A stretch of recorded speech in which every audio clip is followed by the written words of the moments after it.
All right, welcome, welcome. This is my monthly gathering. I am Samantha Moe, certified parent coach. And sometimes people come to these calls because they have heard about my work for some time or have already been through some of my Mad to Glad blueprint programs on brain-based parenting tools to create more peace at home. And sometimes people join this free monthly gathering call because you might have recently heard me speak.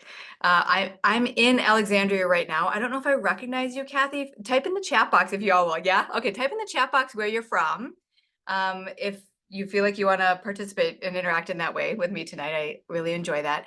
I'm still in Alexandria, Minnesota, which is about 2 hours north of where I live. I thought so. You look familiar. And I'm at a resort and water park to celebrate my husband's birthday. And, my husband's 42, but our kid is not. So that's how we celebrate birthdays these days is whenever the 3.5-year-old can find enjoyment in with us. Shared enjoyment is important. So what I would like to do during this call today is I started these a little more than a year ago so that families or professionals who are working with emotionally intense kids have an opportunity to ask questions. Um, but not everybody has heard the background of what it is that I really stand for. So I'm going to spend a few minutes at the front end here, 10 minutes maybe, giving us an overview so that I can be clear that you understand the philosophy that I'm coming from, because I'm going to oftentimes shape the questions you have and bring them back to that philosophy. So I'm going to kick us right off here. If you have not heard of my work before, what I really believe in is that every child has gifts. And so when I started my career in 2004 as a speech language pathologist and autism specialist, I vividly remember a story of this boy, Charlie, who would have this epic meltdown outside of my office, 10 steps away, routinely. And, 20 years ago, I went through the gamut of emotions, trying to figure out what should I do in this situation. And now I know, after working with nearly 1,000 diverse families over 2 decades, but also um, raising my own child, is that that gamut of emotions kind of follows us. It's kind of the growth path, I think, when we're raising children and working with children. And so the gamut of emotions is, if you're like me, you've been in that meltdown moment and you look down at your kid and you're like, okay, am I supposed to stick with the boundary here? Am I supposed to, in fact, I had somebody say to me the other day, a dad said to me like, well, I know that we're working with you on helping to build relationships so that my teen who has anxiety can be more at ease and complete household responsibilities without always arguing with us or shutting down. And he said, and I like kind of laid down the law the other day about summer school and her grades, and I'm not going to go back on that. And I was like, but wait a minute. If we follow that train of thought of, oh, I have to live up to the boundary that I set for my kid and I can't go backwards and I can't repair and I can't change things based on new information that I've learned, what's going to happen is this kid is going to have a summer similar to the whole school year, filled with anxiety, not having a reprieve, not having a break from that fire in the brain, that stressful internal state from adrenaline and cortisol kind of always running on high. And when you have an emotionally intense child, that's that inner state. And I should do screen share. I don't want to like step over this in case you haven't heard my work before. So we know from brain science that we've got this downstairs brain and this upstairs brain, and the downstairs brain is responsible for fight, flight, or freeze.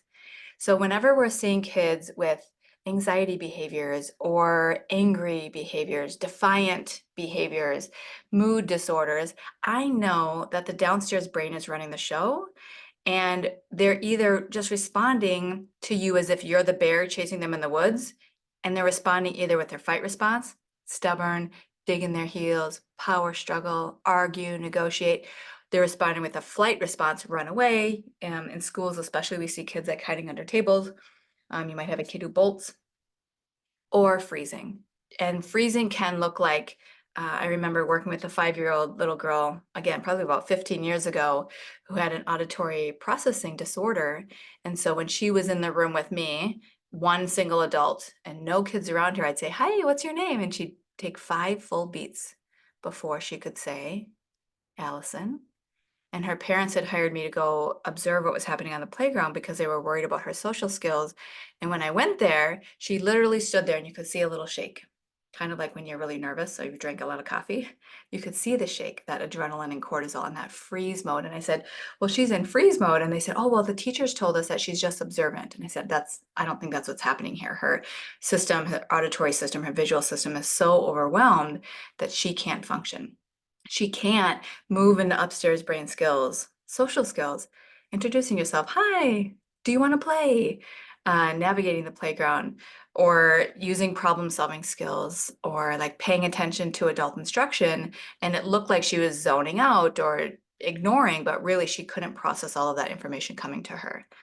And so when you have a child with some of these um, mm, concerns or behaviors or labels that we might give them.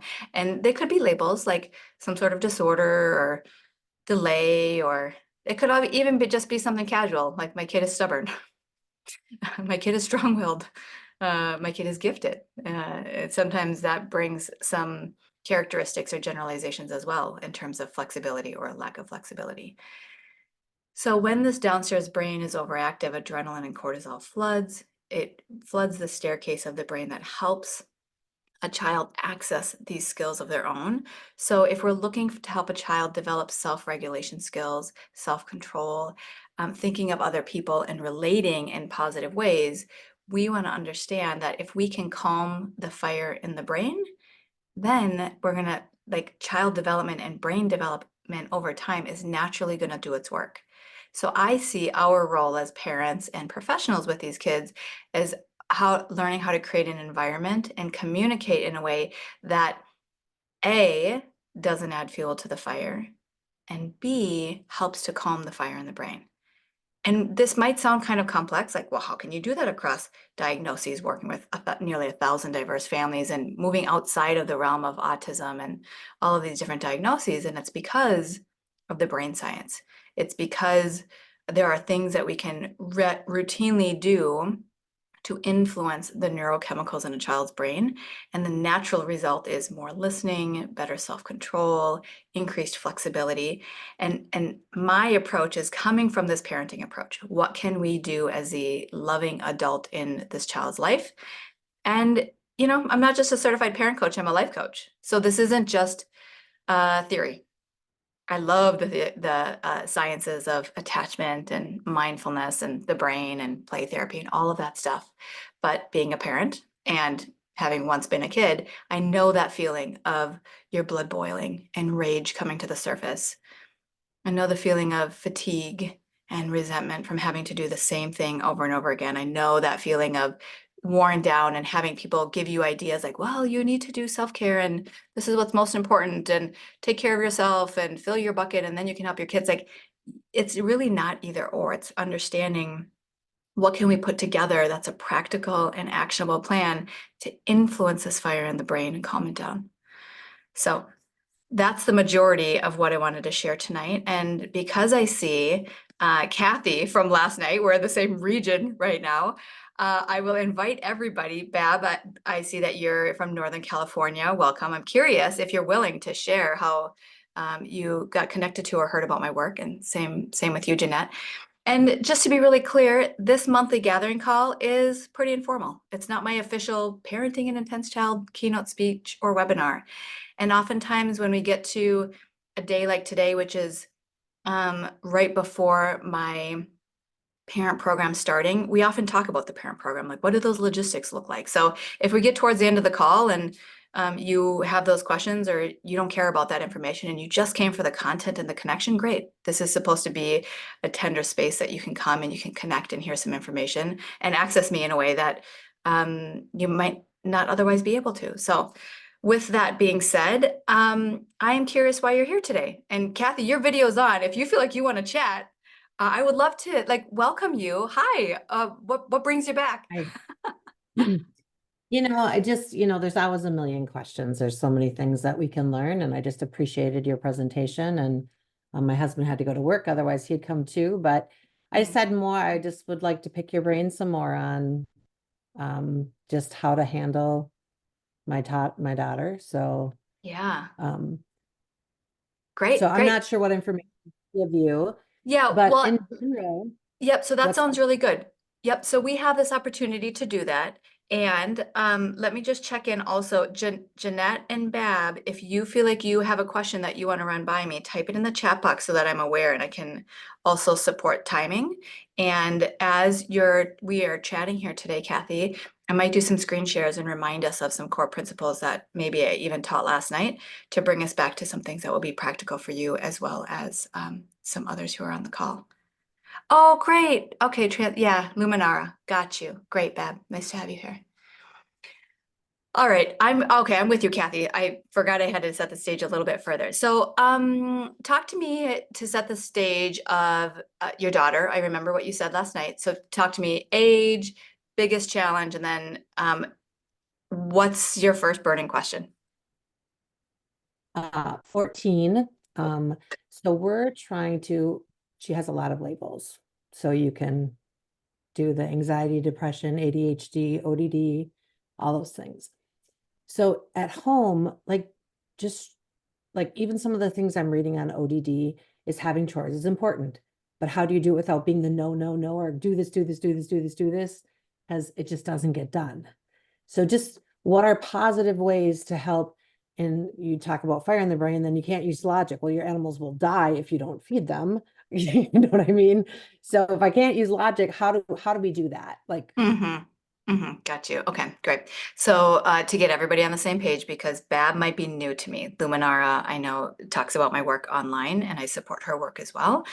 So yeah, let's talk about that. So as far as the core principle here, what we were talking about last night were two sides of the brain. So your concern is like, I have a teenager, how do we get stuff done? How do I, maybe part of your question is like, how do we motivate her, engage her, enlist her in positive dynamics and responsibilities? Does that seem accurate?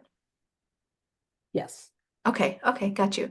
So I'm going to reference back to one of these points that I shared last night because this is going to be really important. So we've got this right side brain that Dr. Daniel Siegel has helped us to identify and simplify from the brain science world. And the right side of the brain is responsible for emotions versus left side of the brain is responsible more for logic and language. And so what you're referencing here is a teaching I did last night that when kids have challenging behaviors or resistance or defiance, they're stuck in the right brain. And so the same thing would be true for a 3-year-old, for a 14-year-old, for a 20-year-old, whether they have special needs or not. I mean, the same thing could be true for us as well. And so the tricky thing about parenting a teenager is that it is important that she feeds the animals or else they'll die. That's true. And she's old enough where we want to use cause and effect and some logic and language to help her connect the dots. So I'm not saying that you can't ever use logic to help her connect the dots. But one of the things worth considering, and I believe you shared last night that you've been practicing, did you say listening more to her feelings? Affirming emotions. Yeah, so you've So been working on listening. affirming emotions and then Mhm. also not reacting to whatever the behavior is Great. or whatever happened at school that got her in trouble. Got So it. if I called into the principal's office, just being supportive, like you talked about this being a soft landing place or a gentle place or however you said it, I'm trying to be that for her. Yeah, tender. I think it's a tender. Tender. Yeah, yeah, yeah. So when I share this principle about how it can be a fire starter, it can create more resistance or disconnect if we over teach with logic. It doesn't mean we can never use logic. It means in order to create a positive relationship with your daughter, it's a matter of having a blend of listening and affirming her emotions, even about these things that we might roll our eyes at, like, really, do I need to say, I see you're frustrated because you don't want to do these chores? And I'm kind of curious when it comes to responsibilities around the house, in general, how does she tolerate expectations? Doesn't want to do anything. Mhm. Classic ADHD. Everything's a mess. The floors, the trash can. Yeah, her room's a disaster. like Yeah. leftover food. Yeah. Um, yeah, And like so, setting the tables, we've asked for the moon. She hmm can, but I mean, it catches the moment, but in general, she would rather do nothing, of course. And so what are some of the structures that you found have helped her be successful? And you could go beyond the house, right? You could think about school. Does she need check-ins on her binder? Does she need certain homework projects broken down into tasks when she was little, or did she need a visual poster to keep her organized? So, like, these tasks would have been overwhelming for her as a little kid. Hmm So we would say, let's just do this corner of the room. Or even this morning, I said, let's just pick up stuff off the floor. hmm Rewards are a big help, so like we have a chart on our refrigerator right now.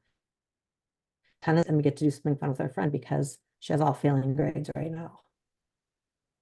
So just, yeah, I don't hmm know. hmm So I'm not. Because you can Yep. apply this to all these things, whether it's chores or homework but hmm it's, hmm I think her perception is that we're always negative. hmm Okay, so now we're But getting I've somewhere. noticed, like she'll say like you're yelling or um if it's not what she wants to hear, it must sound really loud to her. hmm Okay, so Because you can have you're. a normal tone of voice and it's like, stop yelling at me. But if it's like, Mhm, you need to go do your homework or we offer to help every night, but she doesn't want help. mhm. Okay. So I want to take it down to the really basic level. And this might be frustrating for you, I don't know. It might be. But I want to take it down to these 8 pillars that we Mhm. talked about, the 2 bottom ones last night. So whenever we're trying to motivate a kid, or I think last night maybe you had said something about like her anger kind of infuses the whole household, Yep. right? We And so just all whenever, shut down.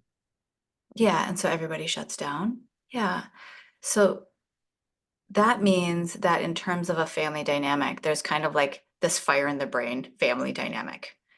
And she might be more fight, resistance, put up a fuss, argue. And what you're describing is like it causes you guys to shut down. You might have more of that flight mode or that freeze mode. And Yeah. one of my guesses is you're absolutely worn down and tired of dealing with this or navigating these situations, it might be better said. Just not sure. I mean, you can't win if you enter the fire. Right. We've learned that. You Yeah. know, at that mode, there's nothing you can say that will work. hmm Then that's where we just have learned that you just stop. You know what I mean? You hmm have to disengage because you can't win. That's true. So Um, how long ago did you start practicing not entering the fire? I would say that's been this year, Okay. even in And the last few months. yeah, yeah. Okay. So I really want you to hear me, Kathy, Mhm.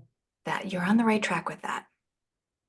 The thing about raising a teenager and having a very like soft strategy like that of not entering the fire is that it doesn't turn into immediate results and fill your bucket and improve her mood right off the bat. But that is a foundational tool that you're using. So keep doing that. Are you willing to experiment and notice like 3 months from now how that might accumulate and show a different result in your relationship?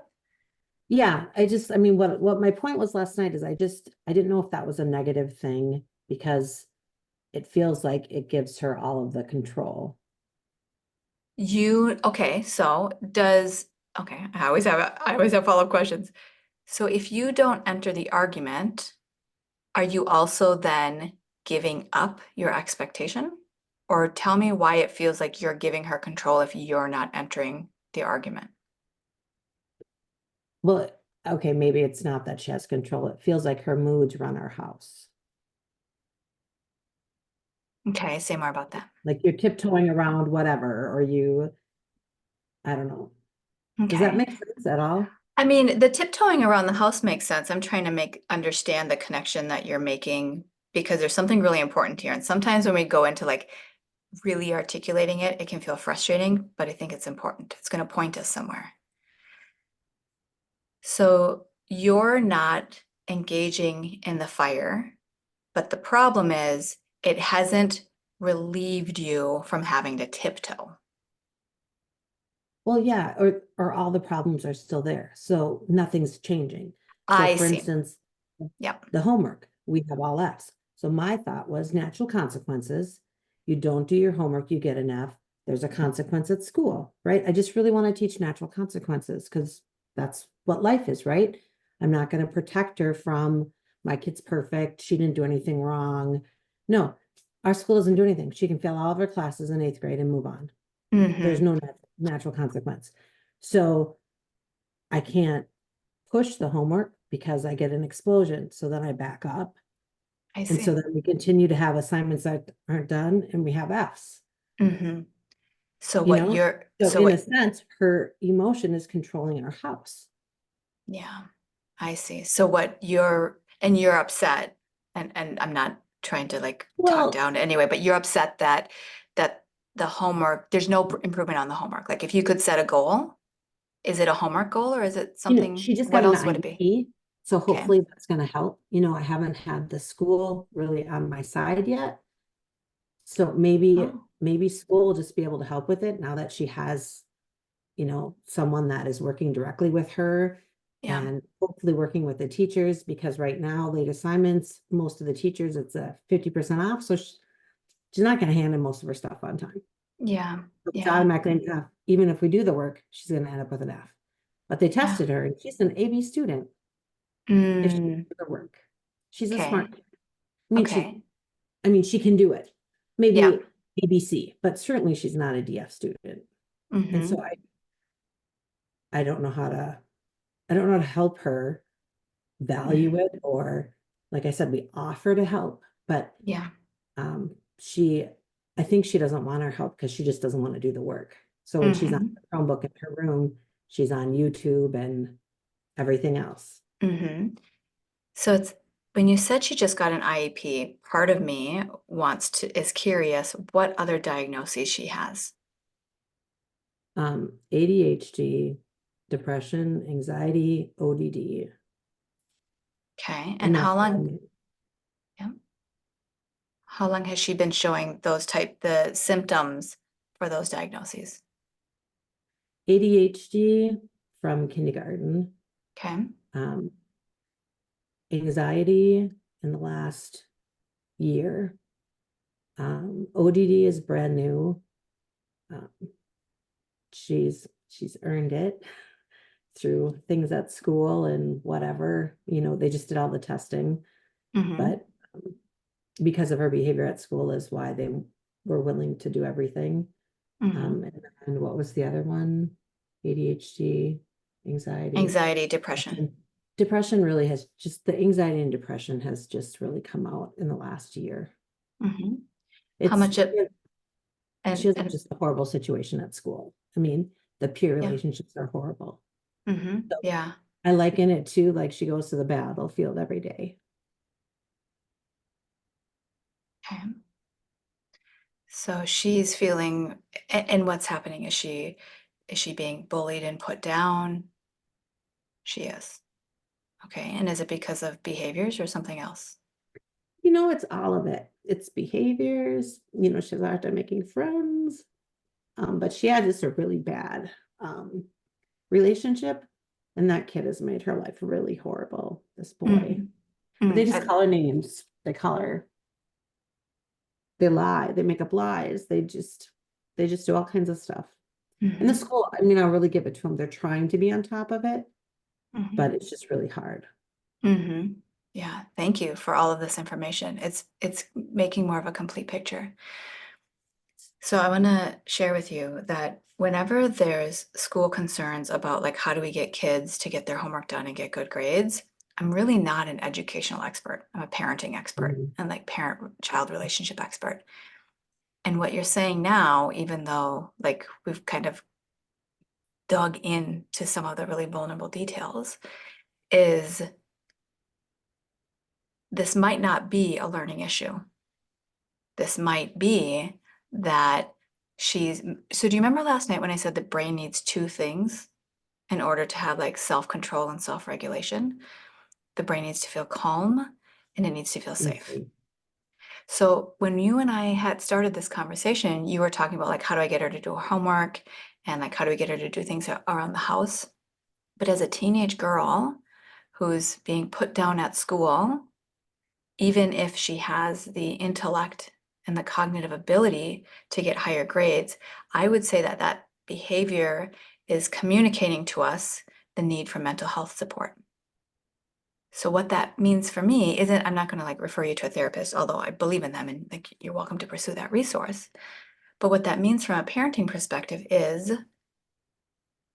if focusing on or pushing the academics at home is disrupting the relationship and not improving academics anyways, what would it take to shift the approach to give her some more sense of safety and positive regard at home in the midst of this really challenging school phase for her?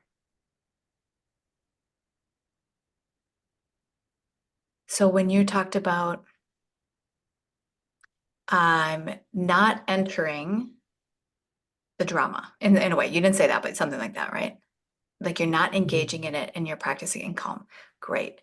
I want her to have some safe space, some, like you said, that safe landing space in her life where she can feel high regard instead of the pressure of things that don't matter as much to her heart or even that sense of belonging.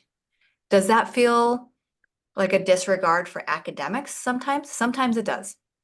Sometimes it feels that way.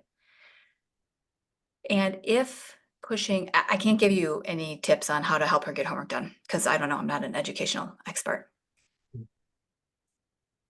But I wonder, I've seen it many, many times where when we can pull the pressure away from the academics when she's in the home environment and get the school looped in on having some things during the school day to help her better academically and like social emotionally, that can move a child through this phase of feeling alone and like no one's got my back because you're going to start having her back. So not entering the stress is part of it.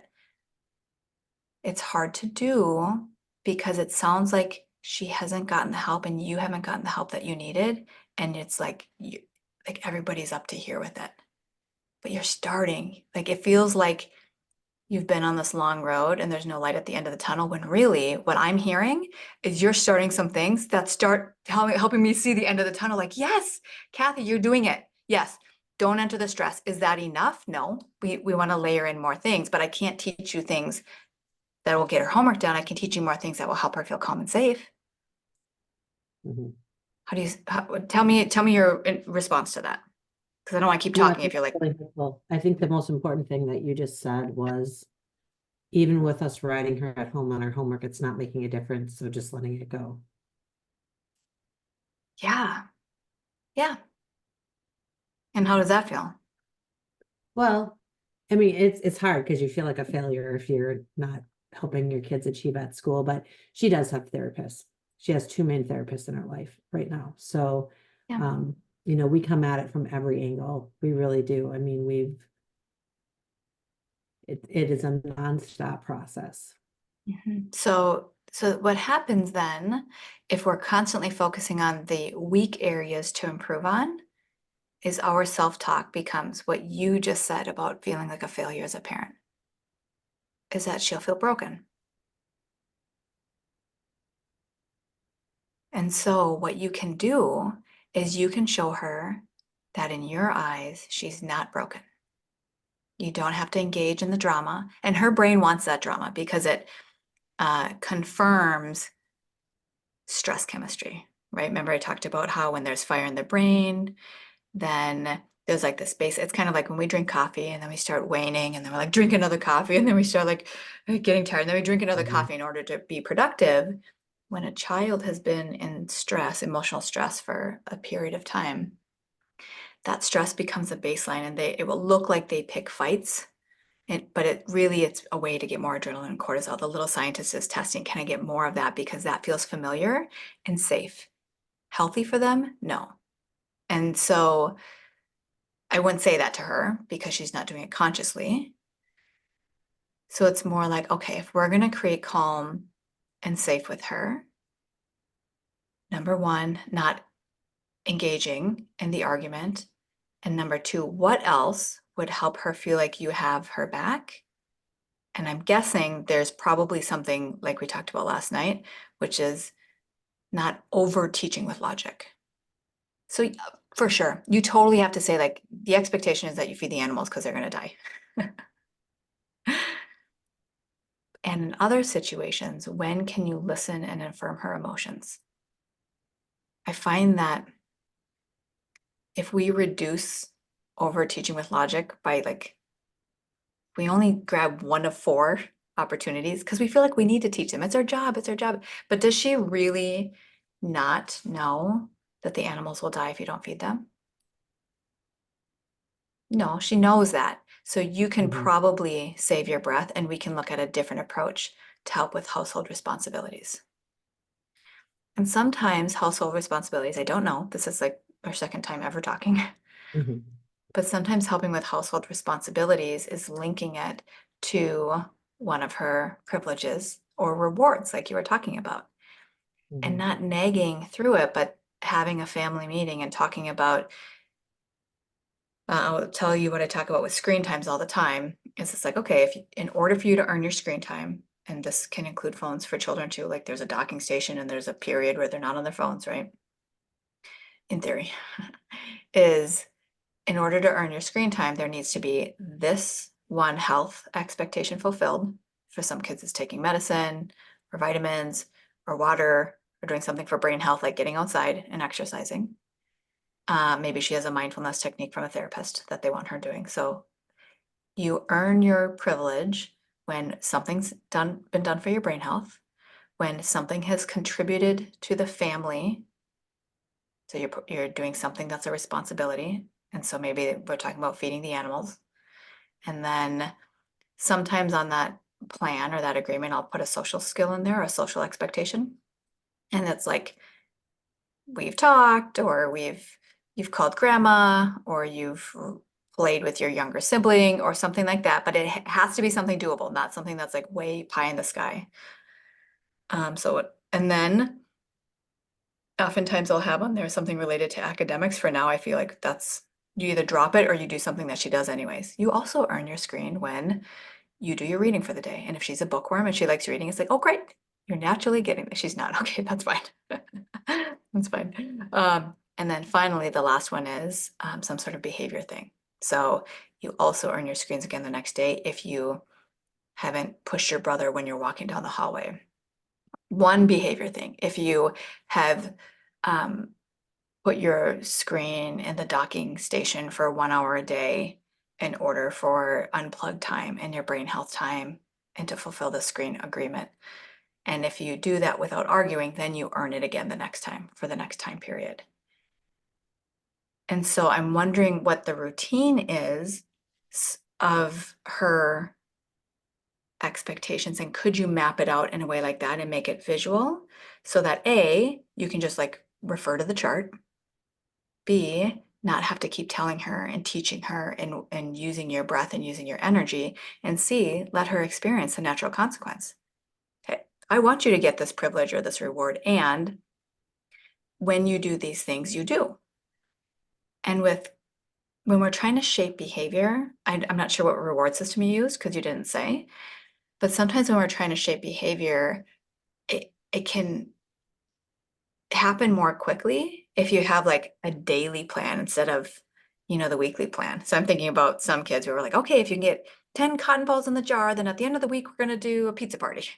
Right. So it's like if we can do it something daily for her to really get her in a rhythm for contributing in the household. What are your thoughts on that? Yeah, well, I'm thinking that I'm probably too strict. Oh, Like our rule is right now, I mean, she has no screens, she has nothing mhm. because she has Fs. Our rule is you have to have Cs to have electronics and phones and screen stuff. So she doesn't have any of that right now, Mm-hmm. Is it except for create? phone, which is Oh, why I think she watches all the YouTube and everything on there in her room where she doesn't want our help. yeah. So it sounds like some sort of creativity So around there's that. probably more takeaway than there are rewards. Mhm. Good to know. That's really good for you to know. So we're trying to make a soft landing space for her where she's feeling like you have her back. And so it sounds like really one of the crux, one of the what key pieces of the unhappiness at home is that everybody's revolving the expectations around performing well at school, which is really just like it's kind of far off in the distance. That's right. Mhm. Like that's Mhm. in order for us to even see that, it's March, so seeing a turnaround in time for the end of the school year is unfortunately not very likely.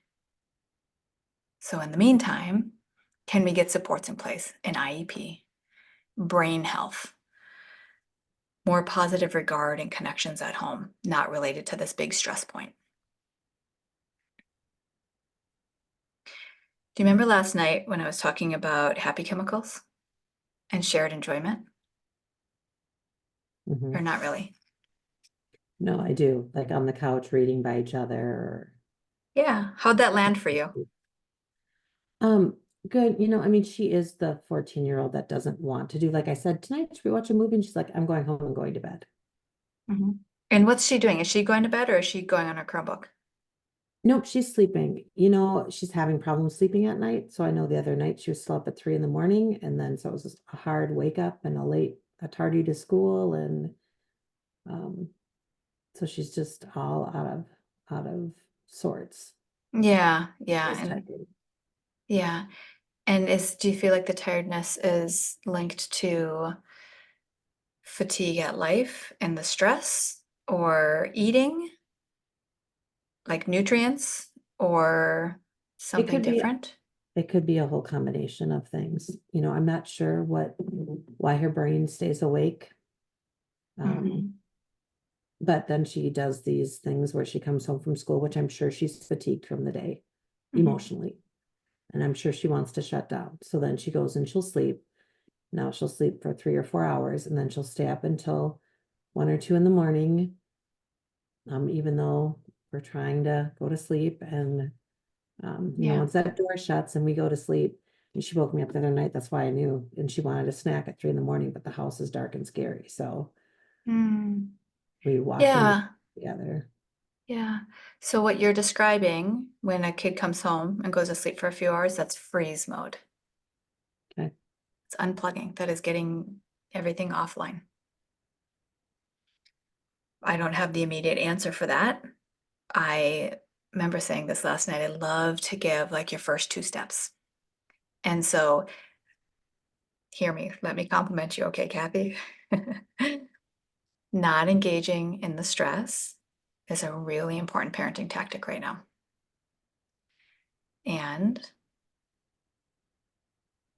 sounds like removing some of the pressure and the strictness from things in order to prioritize high regard and positive connection is really important for her. So I guess I'm saying three things. The third thing is what somebody else already told you. They might be a therapist, like listening to her and affirming her feelings goes a long, long, long way. It's like that middle brain. It's called the limbic system in the brain science perspective. It starts drawing. It doesn't necessarily draw a child out right away who's withdrawing and freezing and feeling depressed, anxious depression, anxious depression. It's like flee, freeze, flee, freeze, flee, freeze. And so those are deep states of internal stress and fire in the brain. And so when you listen to her and you affirm her feelings, it helps her brain and her nervous system have experiences of safety and safety and safety and safety and safety. And I worked with a family once. The dad was an MD of I think a geriatric MD, and the mom was very type A, high achieving in her musical career. And they said at the beginning of our coaching program, they're like, do you think we should bring our 12-year-old to a therapist? And I said, well, can you get him out the house? And they're like, no. I'm like, okay, well, then that's not going to work. If you could, I would say yes, but that's not working. He had a lot of symptoms of oppositional defiance and anger and violence at home.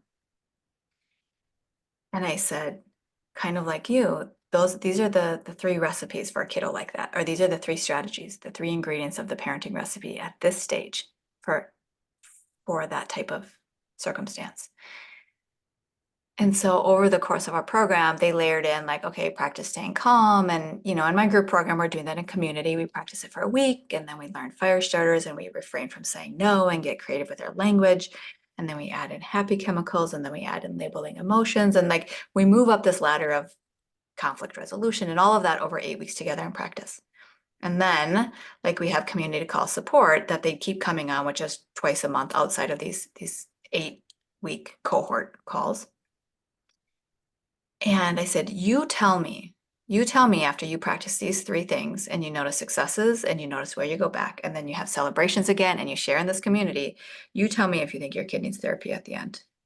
And what happened was before we even got to the end of the 6 months of the support program, I think we were 4 months in. I said, hey, remember when you asked me that question? What are your thoughts now? And they said, I don't think so. Our kid is opening up to us. And by the time they were done at the end of the 6 months, they couldn't get their kid out of the house before. Like they literally couldn't get him to school and they couldn't get him to a therapist and they were really concerned, rightfully so.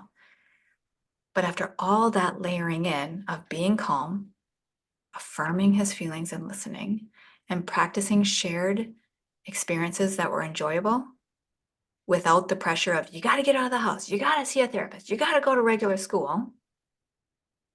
They told me by the end, they're like, he doesn't need a therapist because he's opening up to us. And I remember you said that. You said that last night. Mhm. So you're on the right track. Those things are enough. And if I can support you, if being around my voice with this messaging and the type of community that I offer would support you in staying on track with that, you'd be welcome to join it. And those are key ingredients that feel really soft. And the type A part of our brains don't like that. We're like, wait, we're just like letting academics go in favor of relationship. Yeah, it sounds like you are to some degree. Tell me how that feels. No, I mean, I'm willing to try it. I just, obviously it's not, what we're currently doing is not working well. Yeah. The schooling stuff. Yeah. And Yeah. I will say with this IEP and this new person in her life, at least list off to me 10 adults that she feels can give her advice. That was on our way home from school. So she has a network of adults that she trusts that she can go to. Wonderful. So I know that's a positive thing. Um, and she's telling me that she's getting some stuff done at school, but I think letting go of it at home. I mean, that's what my husband and I have been wrestling with. Where's our responsibility as a parent with the schooling And at what's this point? your and It's what's your not working.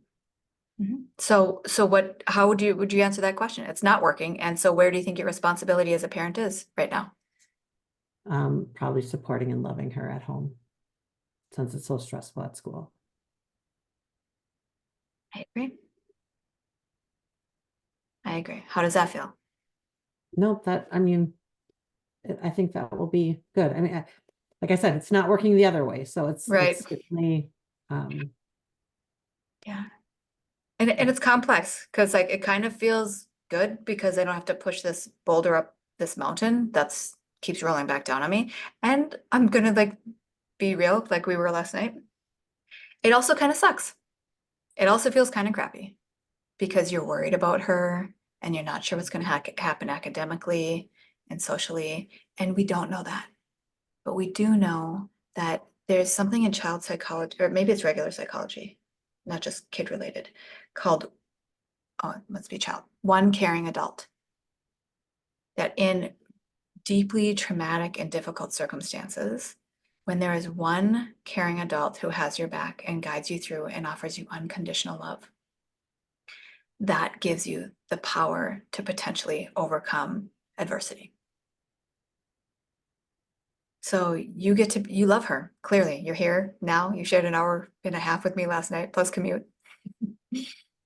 So you get to be that one caring adult. And I see you. I see it's complex. So thanks for sharing. Yeah. Mhm. Right.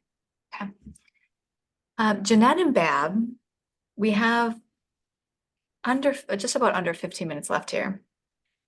If you want to share your reflections, sometimes when we do these community calls, you heard something in there that spoke to you, even though you have a totally different circumstance, like an 8-year-old kid on the autism spectrum, right?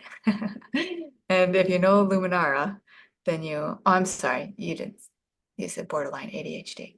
If you know Luminara, it's likely you're doing something related to detox and holistic healing. But still something comes out. Jeanette, hello, welcome. Where are you Hi, joining us from?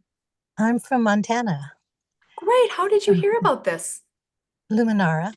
Oh, as Yeah, well. Wonderful. Great. right. I'm sorry, I was driving over the mountain pass in the beginning of the thing, so I couldn't pick up the phone. I was just listening. But now I'm in the car, but I can I can communicate with you.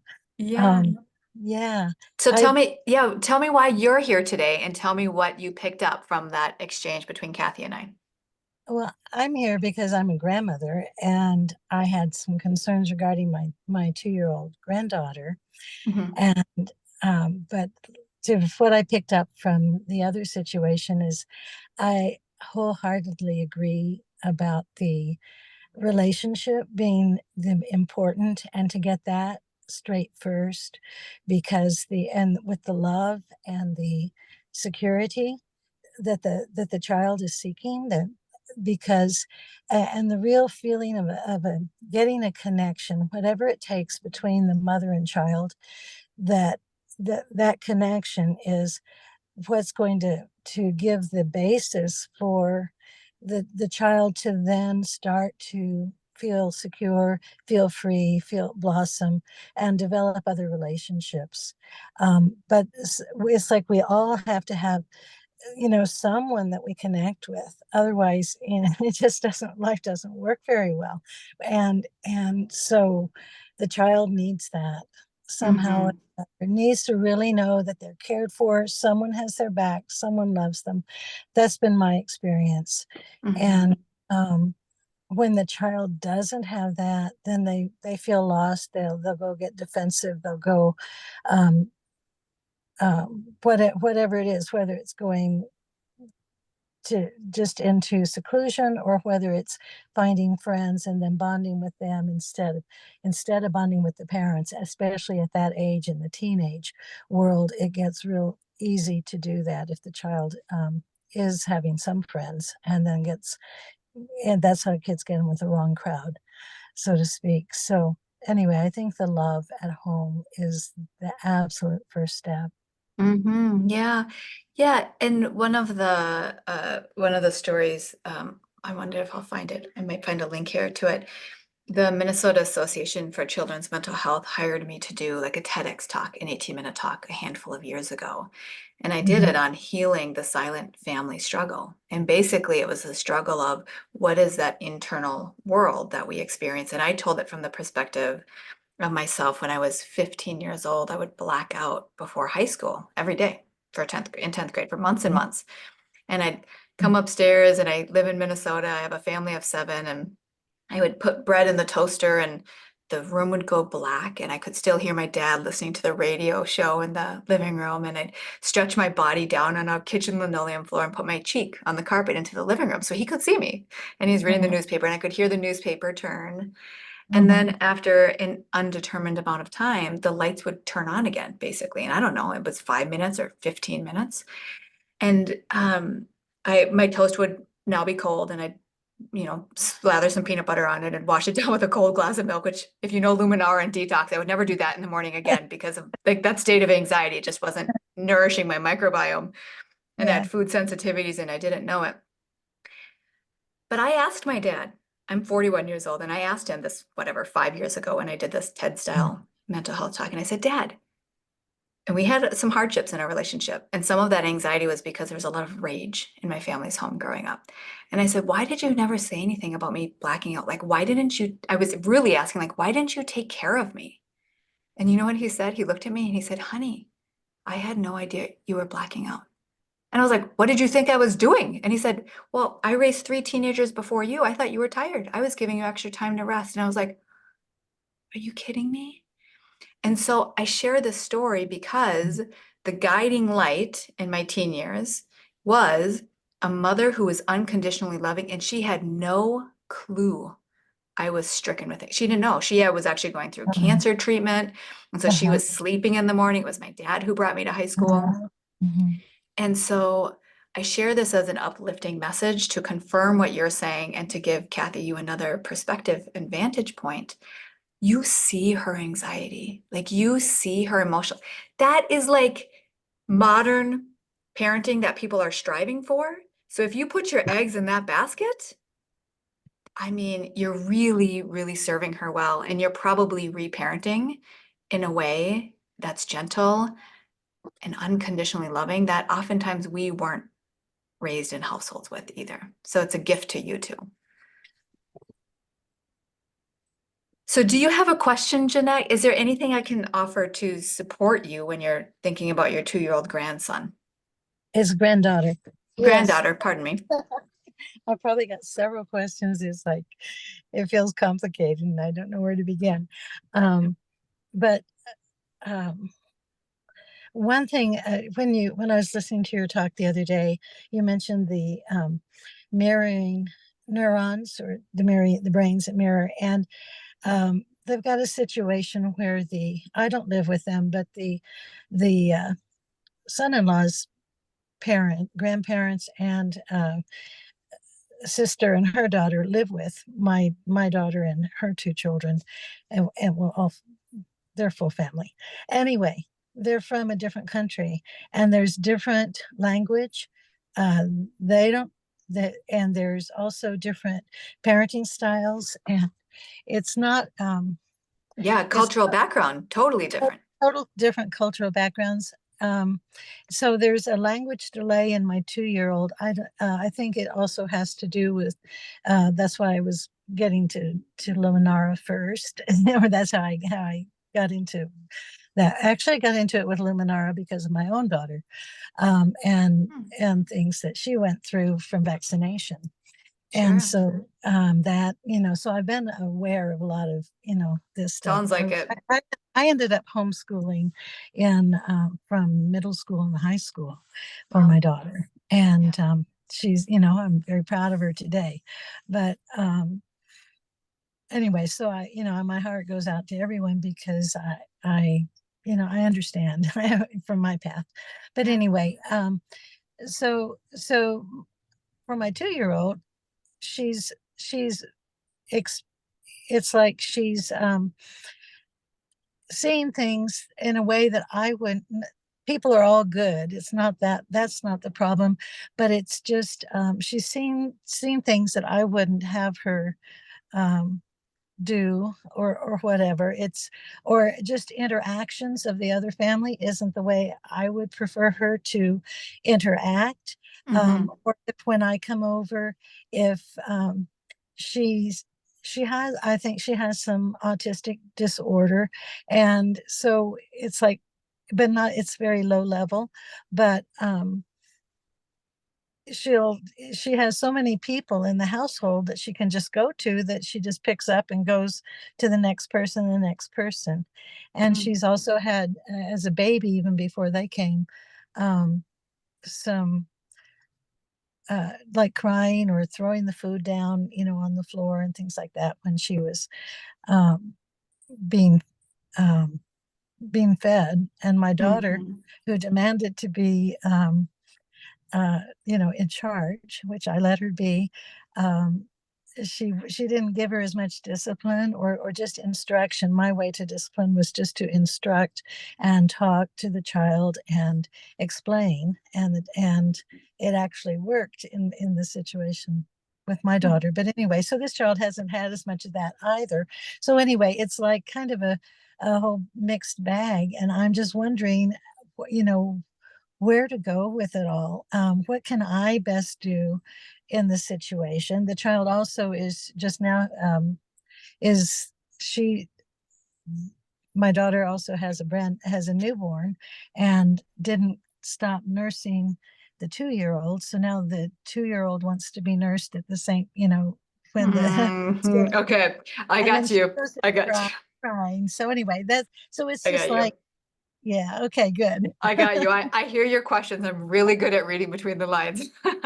Right. And I talk to lots of grandmas. I love grandmas.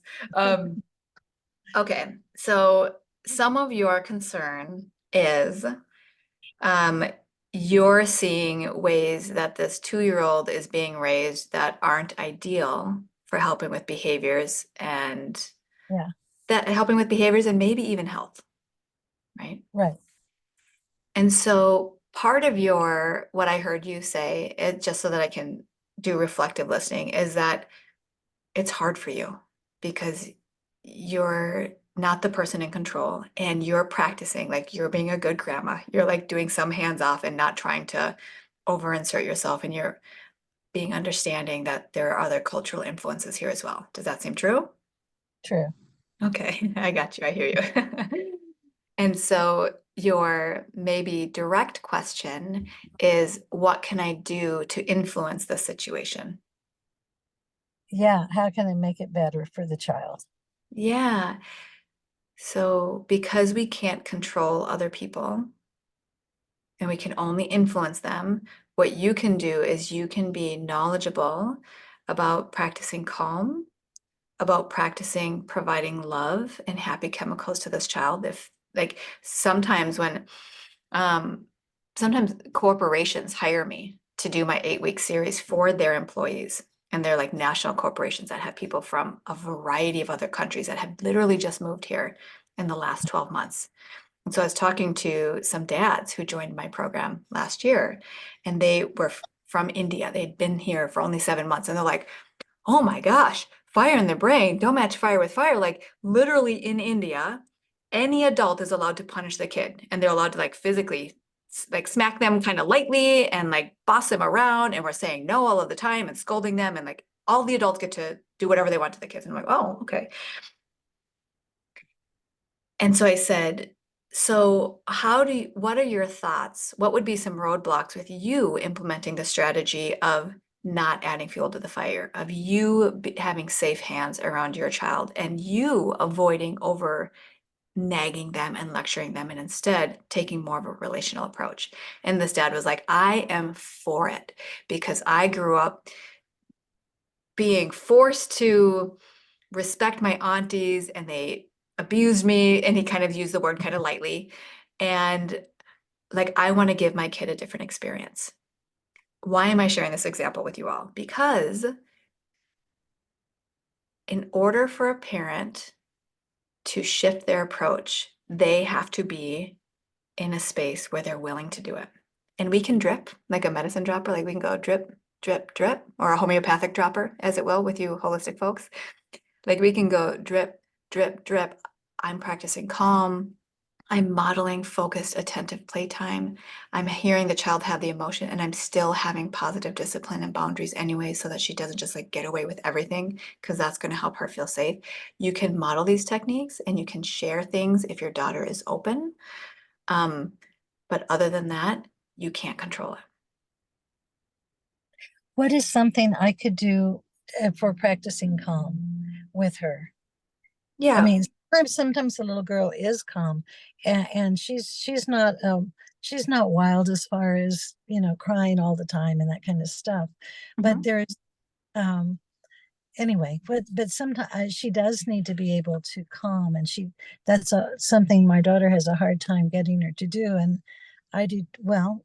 Yeah, I mean, yeah, You mean to help her if she's 2 years and how many months? just turned 2. Oh, just two. Yeah. So how do you help a 2-year-old calm? How long are her tantrums lasting? Um, Usually until she gets to nurse, or she goes and plays with somebody else. Yeah. I really like a book by an author, I'm going to put her in the chat box, named Aletha Solter. And she wrote a book called Tears and Tantrums. Now she is radical and I love her. And she's radical though, okay? Okay. And so she talks about how nursing in particular is a control behavior. And it's a control behavior to try not feel the feelings.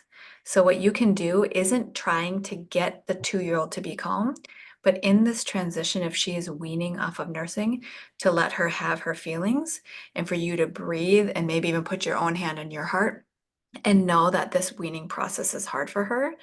And some kids will even let you label their feelings like, I see it's hard.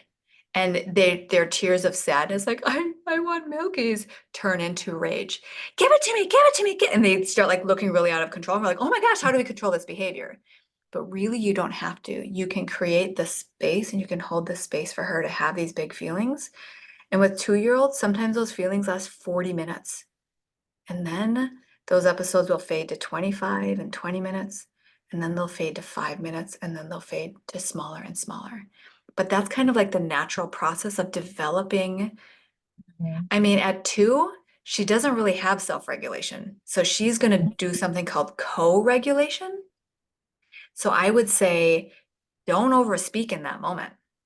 Create the space for her to have the feelings and stay safe. And if she needs to be removed from the room physically and you be in a room with her so that she's not hurting the baby or other people's And she ears, should be the that's baby. appropriate.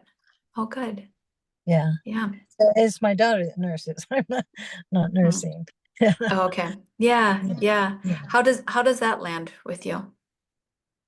Um, well, she's, it sounds good. My daughter started nursing the baby to sleep. And so that's the as soon as she gets to nurse, she doesn't even nurse maybe sometimes for but a few minutes. I think it's a wanting to know that she's also still loved and accepted and all with the new baby. Mm-hmm. To Mm-hmm. seeing that kind of thing going on. What I Mm-hmm.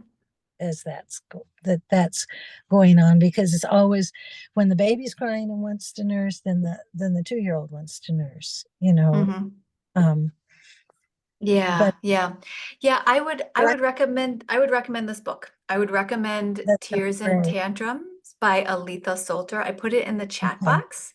So Okay. you might want to write that down.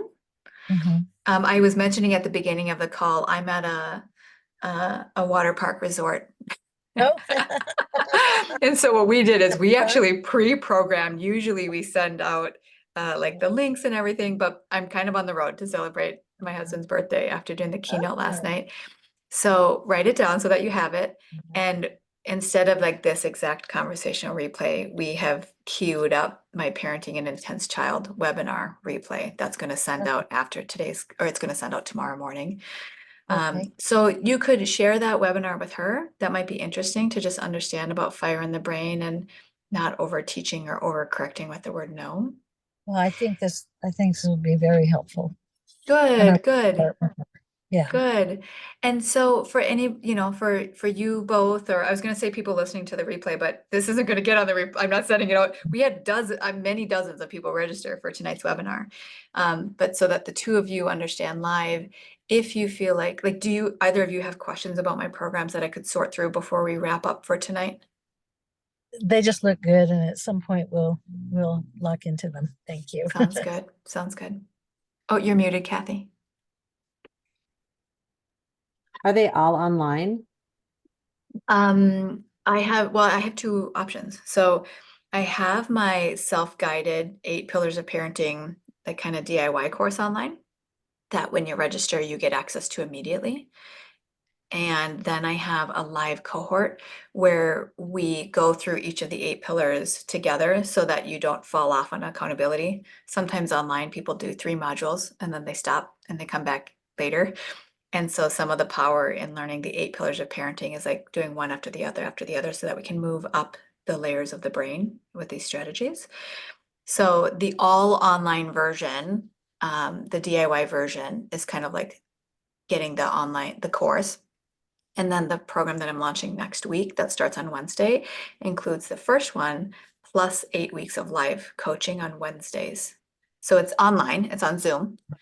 And I know like we chose during work hours this time so that kids are at school. So it's on Wednesdays at 2 p.m. And that varies. Sometimes I've done them on Fridays, and I really do it twice a year. I do my live cohort in March and October each year. So this year, the Wednesday calls are at 2, and they include customized coaching so you can apply the strategy. It's a little bit like today, except there's 10 of us on the call. So you get to hear from other parents. And then it also, we complement it by giving you access to my 6 months parent, like community calls. So it's calls like this again, but everybody's learned all of the 8 pillars and the calls are twice a month. So you come in and you say something like, hey, I've been doing positive, I've been holding space emotionally for the 2-year-old, but now they're 3 and we need to stop hitting behavior. And I'll say, great, well, you've listened to positive discipline. So now that I know, you know these tools, let's dive right into, and so there's a little less context building and education. It's straight up coaching. So the difference of pricing between the 2 programs is my online course is $495. And that program is called Mad to Glad Blueprint. And the second program that's more robust with a lot of online coaching and support and community is called Mad to Glad Blueprint Plus, because you just like get everything. And so that one's a 6-month program total, and it's $1,850. And we have payment plans, of course, for that. And that doesn't ever get, I mean, with therapy, it doesn't go through any insurance at all, ever, does it? Parent Yeah. coaching is not covered by insurance. However, in the last few years, it qualifies for flex spending and health savings accounts. So oftentimes people use those dollars. Okay. Or if a kid has some sort of grant or waiver funding under certain circumstances like that, that is often applied, can be applied towards this program. Mhm. But otherwise, like my holistic health coach, so I'm in an Ayurveda health community, and she's like, the only way you're going to be healthy is if you invest out of pocket. I'm like, man, I wish that wasn't true. I wish I wasn't spending hundreds a month on holistic health things. And I don't mean to say it tongue in cheek, but sometimes what I see in parenting is there's not really a super strong space for parents beyond like early childhood family education. So I wish I could offer you something different and not out of pocket, but it's out of pocket. So the investment is kind of where some of the transformation comes, because you're like, I'm in. You're like, I feel the pinch, unfortunately. Yeah. No, thank you. Yeah, you're welcome. So I'll send an email out. It might have already gone out a couple of minutes ago that has program details. And if I see you on a future call, that will be wonderful. If I see you in a future course, that will be wonderful. I appreciate sharing time with you all tonight. Have a good weekend. Thank Thank you so you. much. You're so welcome. Bye. Bye-bye. Bye.